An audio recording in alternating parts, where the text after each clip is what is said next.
Assalomu alaykum qadrli qarindoshlar. Bu yil 2019 yili 12 noyabr kuni vatanimizda, ya'ni G'uljada 1944 yili qurilgan Sharqiy Turkiston hukumatining 75 yillik xotir kuni bo'ladi. Vatanimizning ashu shonliq unutilmas xotir kunini xotirlash uchun ham Sharqiy Turkiston mustaqillik kurash tariximizni aslab avlodlarga tonishtirish uchun bugundan boshlab bir qism yozma va tarjima maqolalarni sizlar bilan birga o'rtoqlashishni boshlamoqchiman. O'zim tarixchi emas, tarjima qilish saviyammi cheklik. Shunga yozma va tarjima qilgan maqolalarimda kamchilik va xatoliklardan xoli bo'lolmayganligimni aniq. O'qirmanlarning tanqidiy fikringlarni berishinglarni va yoqtirib o'qishinglarni umid qilaman. Sharqiy Turkiston Cumhuriyet harbiy kuchining ko'tarilishi va Sovet ittifoqining to'sqinlik qilishi. Davud Van apandining G'ulji vaqasi nomli kitobidan tarjim qilindi. Uyg'urchaga tarjim qilguvchi To'g'liq Abdurazzoq 1945 yili fevral, ya'ni Yalta kelishimining Stalin, Roosevelt va Cherchill 3 tarafdan imzolanishidan boshlab 1945 yili sentabr Moskvada Xitoy Sovet do'stlik kelishimi imzolanguncha bo'lgan 8 oy vaqt ichida Sovet ittifoqining yordami tufaylidan Sharqiy Turkiston Cumhuriyetining harbiy kuchi nihoyatda tez taraqqiy qilib, Ürümchiga 150 kilometr yaqin keladigan Manas daryo bo'yigacha ilgirlaydi. 1944 yilning oxirida Sovet maslahatchilarining G'uljiga kelishi bilan Sharqiy Turkiston Cumhuriyeti e'tirof qilindi. Sharqiy Turkiston armiyasi qurildi. Shuningdan boshlab 3 yo'l, ya'ni front orqali butun Sharqiy Turkistonni ozod qilish plani tuzib chiqildi.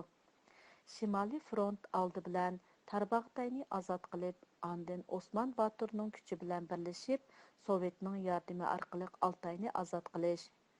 Janubiy front Sharqiy Turkiston armiyasining bir qism kuchini Janubiy Sharqiy Turkistonga avatib, Go'mindonning orqa sepini to'sish. O'ttara front Go'mindon qo'rchoq hukumatining poytaxti bo'lgan Ürümchiga hujum qilib, Ürümchini ozod qilish. Yuqorqi plan Sovet ittifoqining yordami bilan nihoyatda muvaffaqiyatli ham tezlikda amalga oshirildi. G'ulja, Cho'chak, Tarbag'taydan iborat yer osti boyligi mo'l bo'lgan 3 viloyat Sharq Turkiston hukumat kontrolligiga tushirildi. 3 viloyat xalqi Xitoydan to'liq ozod qilindi. Dal ashu g'albalik paytda, ya'ni Sharq Turkiston armiyasi Ürümchiga besib kirish harpisida Aqsu shaharni ozod qilib, Qashqarga hujum qilish oldida bo'lgan tarixiy bosqichda Sovet ittifoqi tarafidan urushni to'xtatishga jiddiy buyruq keladi. Natijada Sharqiy Turkiston armiyasi Manas daryo bo'yida turibli qoladi. Aqsuga evatilgan Sharq Turkiston qo'shini G'uljiga qaytarilib ketadi. Bu g'alati voqea Yalta kelishim va shuningdan keyingi Xitoy Sovet do'stlik kelishim bilan bevosita munosabatlikdir. Sharqiy Turkiston mamlakatlik armiyasining asosi. G'uljada yuz bergan qo'zg'olonning g'alabasini kuchaytirish va kengaytirishni ko'zda tutib, Sovet birlashmasi G'uljiga yuqori darajalik maslahatchi mahkamasini avatadi. Mahkama yoshirin holda Pilonovining orqadanla G'uljiga yetib keladi. Sharqiy Turkiston hukumatining rahbarlari asosan yerlik musulmonlardan tarkib topgan bo'lsa-mu, hal qilg'uch rolni o'ynaydiganlar yanala Sovet maslahatchi xodimlari edi. Maslahatchi mahkama Vladimir Ivanovich Kozlov ismli Sovet ittifoqi Qozog'iston Respublikasining Tanit generali rahbarlik qilgan 4-5 kishilik yuqori darajalik maslahatchilardan shakllangan edi. Jidachun apandining deyishicha, Sovet mahkamasining Demir deydigan Sovet Georgiyalik kishi bo'lib, o'zbek tilini obdan biladigan. Shunga Uyg'urlar bilan nihoyatda oson so'zlashalaydigan. Kozlov apandining bosh ismi Vladimir bo'lganlikdan bu ikkisi bir odam bo'lishi mumkin ekan.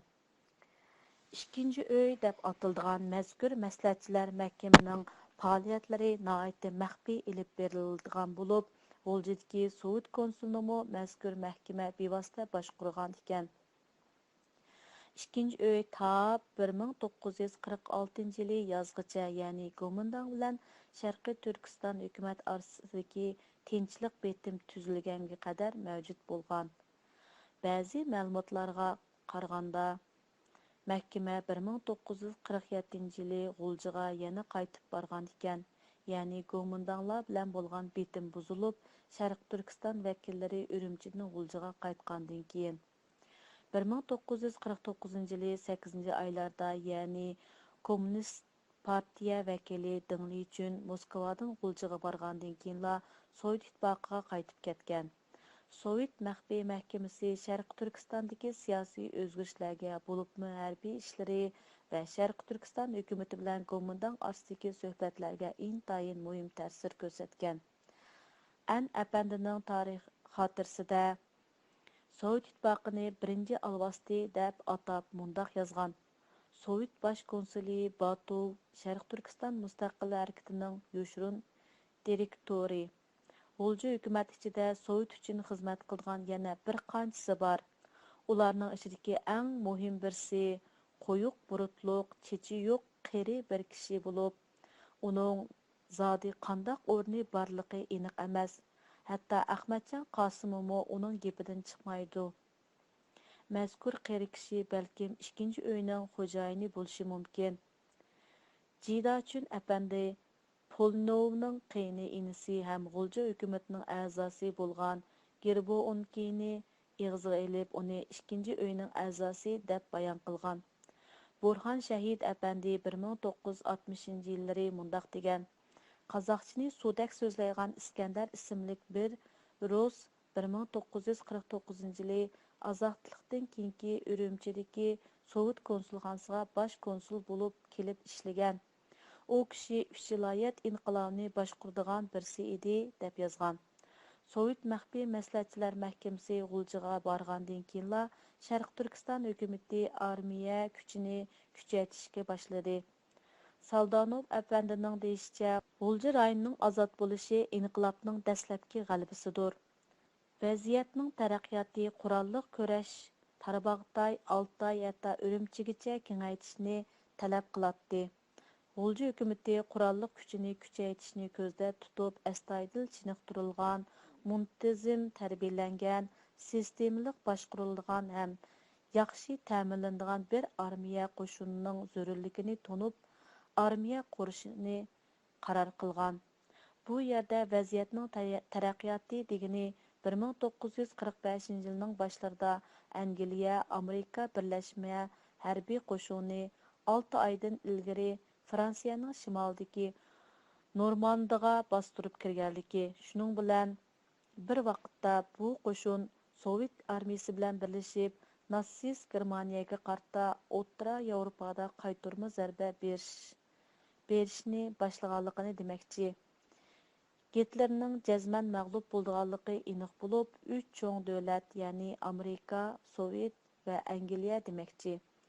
Uzoq Sharq masalasida hal qilish uchun muzokara qilish tayyorlik qilayotgan mezgili edi. Stalin bo'lsa Roosevelt bilan Yalta kelishimini tuzish to'g'risida maxfiy holda so'zlashayotgan mezgili edi. Shu vaqtlarda Sharq Turkiston Cumhuriyet hukumati jiddiy holda armiya qurishga kirishib ketgan edi. 1945 yılı 5 yanvarda Sharqiy Turkiston Cumhuriyet hukumatining 4 yig'inida bir qonun o'tirg'a qo'yilib tasdiqlandi. Uningda Sharq Turkiston hukumatini qo'g'dash va tinchlikni saqlab qolish uchun Sharqiy Turkistondagi barliq millatlarning kuchlik muntazam armiyaga kirishiga chaqiriq qilamiz degan mazmun kirgizilgan. Yanvarning 7-kuni Sharq Turkiston Militar Ministerligi qurildi. Sharq Turkiston Cumhuriyet qurolli qo'shinlari birlashtirilib, tartibga silindi. 3 oydan keyin 1945 yili aprelda Sharq Turkiston armiyasi rasmiy qurilib, general Plonov armiyaning bosh qo'mondoni bo'lib tayinlandi. General Tipo ijroiy bosh qo'mondon, Mag'anov apandi bosh komissar, Abbasov apandi siyosiy boshqarmasining boshlig'i bo'lib belgilandi. Sharqiy Turkiston armiya boshqarmasi ichida urush bo'limi, siyosiy bo'lim, adliya bo'limi, tekshirish bo'limi va moliya bo'limi qatorliq organlar tiklandi. Dastlabki mezgilda Sharqiy Turkistonning armiyasining 7-ci diviziyasi, ya'ni 3 quruqliq 4 otliq diviziya bilan 5 batalyon barliqqa kelib, jami 15 ming kishilik hərbiy qoşun bo'lgan. Uningdan sirt yana 2 mingdan ortiq partizanlar Sharq Turkiston armiyasining buyrug'iga bo'ysundigan bo'ldi. Sovet hərbiy məsləhətçiləri diviziyasidan yuqori o'rinlarga o'rnashtirilgan bo'ldi. Мәсәлән, Моңғол атлык дивизиясының Совет мәслихатчысы Доскилов әпәнди булган. Шәрқи Түркістан армиясының әмәлдары Полинов башкурдыган Совет команданларының буйрыгыга бойсунатты. 1980 еллары Совет İttifaqının Шәрқи Түркістанға әвәткән bir xadimi мундак дип язган. Фронт команданы Совет Кызыл армиясындагы bir qirg'iz kishi. Odatda har bir diviziya qo'mondoni yerliklardan tanlangan bo'ladi. Ammo amaliy huquq diviziyaga o'rnashtirilgan Sovet maslahatchilarining qo'lida. Diviziyaning muavin bosh qo'mondoni, ma'muriy ishlar boshlig'i, siyosiy ishlar boshlig'i, harbiy ishlar yetakchisi qatorliq o'rinlar yanala asosan Sovet maslahatchilariga berilgan. Zambirak va texnik ofitserlari Sovet armiyasining a'zolaridan tarkib topgan. Qo'zg'olonchilarning qurolli qo'shinlari yerlik etnik xalq bilan tashkillangan. Biroq qurolli kuchlarning ofitserlarini Sovet ittifoqi tomonidan belgilab berilgan edi.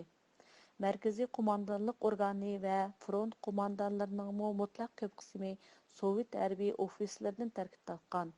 Forbes әпәнди мундак дип язган. Шәрқи Түркістан Cumhuriyet və Gomindang дәврдә Шәрқи Түркістанға көп кытым барган Америка мөхбири Ado Barnett әпәнди Шәрқи Түркістандагы Совет офицерларының көпінчесе keskin irada tiklagan qo'zg'olonchilar yetakchilik ostidagi harakat frontga o'xshamagan holda chet el imperializm va aksil inqilobchilari qartilgan bo'lib qoldi. Halbuki garchi Sharq Turkiston armiyasi islomiy e'tiqodi cho'nqur tiklangan musulmonlardan shakllangan bo'lsa-mu, hokimiyat jihatdan aytganda faqat Sovet ofitserlari qo'mondonlik qilgan Sovet harbiy formasi ham Sovet harbiy tuzumi bo'yicha ish bajaradigan bir qurolli qo'shindir. Shu yeri aniqki, Jankashi Yalta kelishimidan azroq xabar tepib qilib, Stalin bilan suhbatlashib, Yalta kelishimining Xitoy to'g'riliq aniqroq ma'lumot egallanishiga boshlagan mezgilda Sharqiy Turkiston armiyasi Shimoliy Sharqiy Turkistonga harbiy hujumni boshlab bo'lgan edi. Jang bilan suhbat qilish jarayonida Stalin Sharq Turkiston Cumhuriyeti va Sharq Turkiston armiyasini rasmiy qilib, Xitoyning Yalta kelishimining moddalariga bo'ysunishiga kuchigan edi. Birinchi qo'shimcha material Sharqiy Turkiston Cumhuriyetining qurilishi. 1944 yili 12 noyabr kuni G'ulja ozodlik tashkiloti maxfiy holatdan harakat qilishni to'xtatib, G'ulja shahridagi Uyg'ur, Qozoq, Qirg'iz madaniyat oqartish klubida tantanalik holda cho'ng yig'in ichib, Sharqiy Turkiston Cumhuriyetining qurilganligini jakalaydi. Davlat bayrog'ining tegi ko'k, o'ttirsi oq hilal, oy va yulduzliq bo'lganligini bekitdi. Yig'inda İlhan Töre, Akimbek Xo'ja, Abdurup Maqsum, Rahimjon Sabir Hoji, Muhammadjon Maqsum, Abdukaram Abbasov, Habib Yonch, Anvar Musaboyev, Pavel Populov, Vichmus Kalyov, Ubul Xayri Töre, Jan Yo'dash, Saljanbay Babajan, Abdulmutallib Xalpat, Peter Manovich, Aleksandrov, G'ani Batur qatorliq 16 kishidan tarkib topgan hukumat komiteti saylanib chiqdi. Alixon Töre raislikka, Hakimbek Xo'ja muavin raislikka, Abdurup Maqsum boshbakanlikqa ko'rsatildi. Yig'inda hukumat qaramog'idagi apparatlarni qurish, hukumat organlarini qurishga tutish qilish, harbiy qo'mondonlik shtatini hukumat partizanlari bosh qo'mondonlik shtabiga yo'tkab o'zgartirish, Aleksandrov bosh qo'mondonlikni ustiga elish, joylarda urush qilayotgan barliq qurolli kuchlarga bir tutash qo'mondonlik qilish qarori elindi. Ikkinchi qo'shimcha material Sharq Turkiston hukumat bayonoti 1945 yili 5 yanvar G'uljida ochilgan Sharq Turkiston hukumatining 4-navbatlik yig'inining xitobnomasi. Birinchi, Sharq Turkiston zaminda Xitoyning mustabid hukmronligini tüp-yiltizin üzül-kesil qumurib tashlash. Ikkinchi, Sharq Turkiston tavasida har millat xalqi bab-barobar bo'lish asosida haqiqiy erkin mustaqil davlat qurish. Uchinchi, Sharq Turkistonning iqtisodini atrofliq taraqqiy qildirish uchun oldi bilan sanoat, dehqonchilik, chorvachilik va shaxsiy egilikni taraqqiy qildirib, xalqning turmush saviyasini o'stirish. To'rtinchi, Sharq Turkistonning mutlaq ko'p aholisi islom diniga e'tiqod qilganlik uchun islom diniga alohida tashabbus qilish, shuning bilan bir vaqtda boshqa dinlarga erkinlik berish ham qo'g'dash. Beshinchi, ma'arif saqliqni saqlash, sahiya ishlarni rivojlantirish.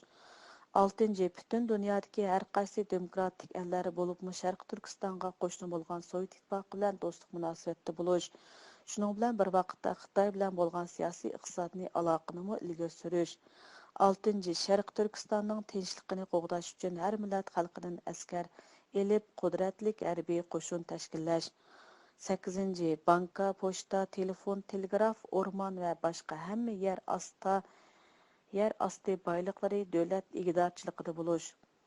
9. Dövlət xadimləri arasında səxsiyyətçilik, bürokratlik, millətçilik və xəyanət qılıb çirklişdək naçar istillər tüzütülüş.